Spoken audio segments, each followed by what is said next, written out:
Bismillahirrohmanirrohim. Assalamualaikum warahmatullahi wabarakatuh. Syukur alhamdulillah, kita bisa berjumpa lagi di channel ini. Semoga solawat dan salam selalu tercurahkan kepada junjungan kita, Nabi besar Muhammad Shallallahu Alaihi Wasallam.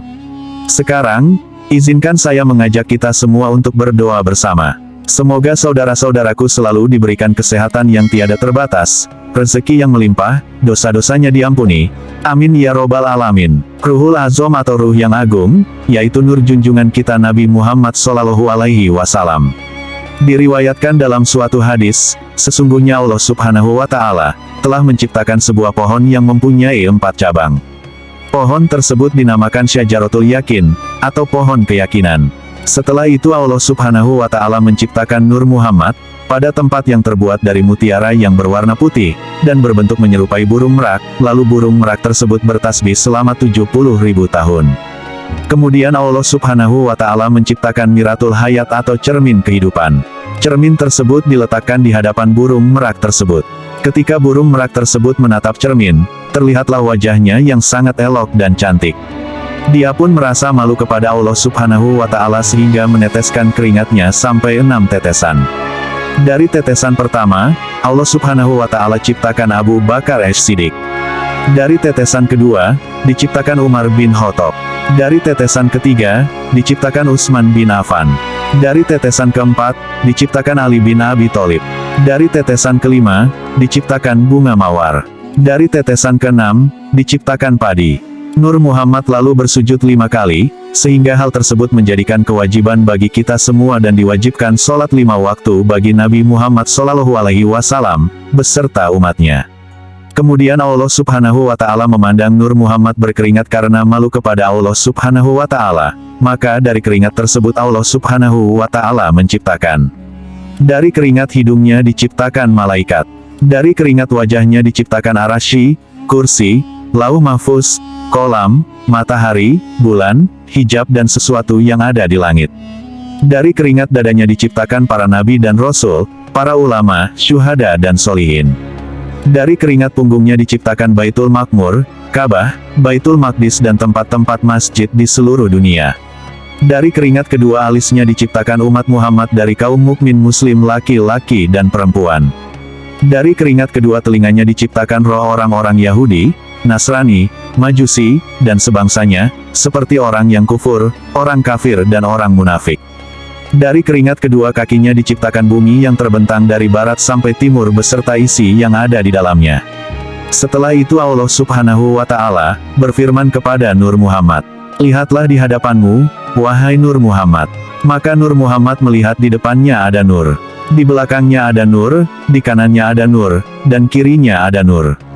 Nur-nur tersebut adalah para sahabatnya yang ada di dunia, yaitu Abu Bakar As-Siddiq, Umar bin Khattab, Utsman bin Affan dan Ali bin Abi Thalib radhiyallahu anhu.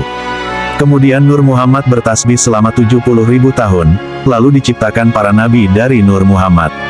Kemudian Allah Subhanahu wa Ta'ala memandang Nur Muhammad, maka diciptakan ruh para nabi dari keringat ruh Muhammad. Dari ruh para nabi tersebut, diciptakan ruh para umatnya masing-masing. Sedangkan ruh kaum mukmin atau umat Muhammad diciptakan langsung dari keringat ruh Muhammad. Lalu para ruh semuanya mengucapkan kalimat tahlil. La ilaha illallah, Muhammadur Rasulullah.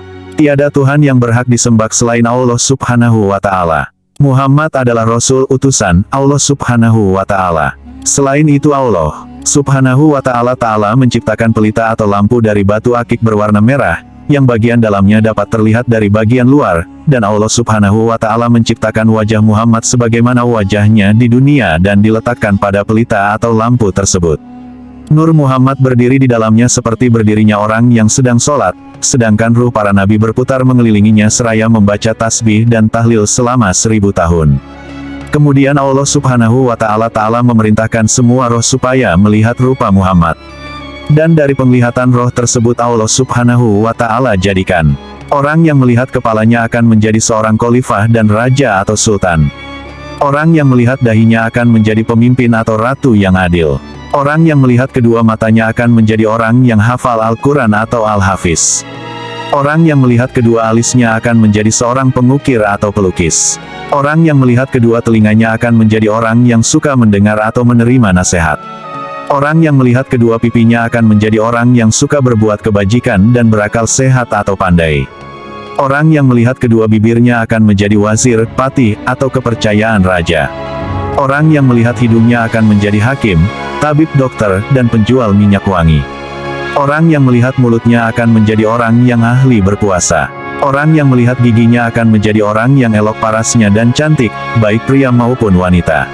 Orang yang melihat lisannya akan menjadi seorang utusan raja-raja.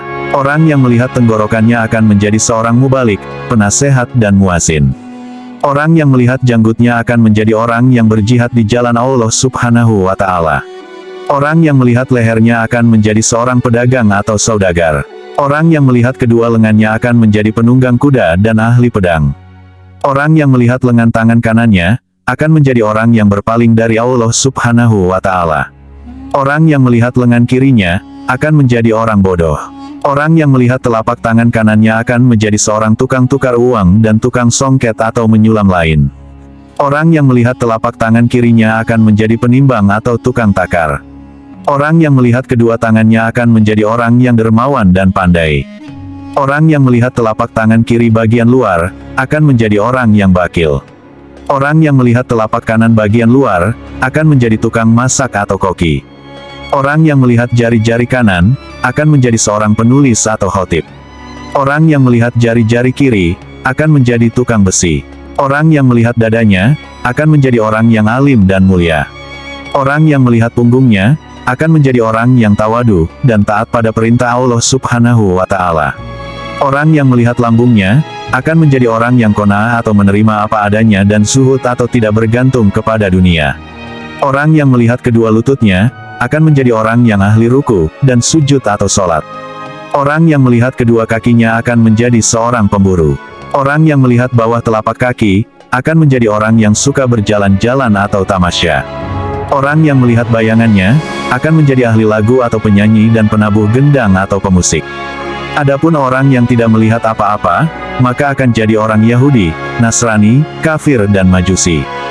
Dan ada lagi orang yang tidak dapat melihat sama sekali, yaitu orang yang mengaku dirinya sebagai Tuhan, seperti Namrud, Firaun dan yang lainnya dari golongan orang kafir.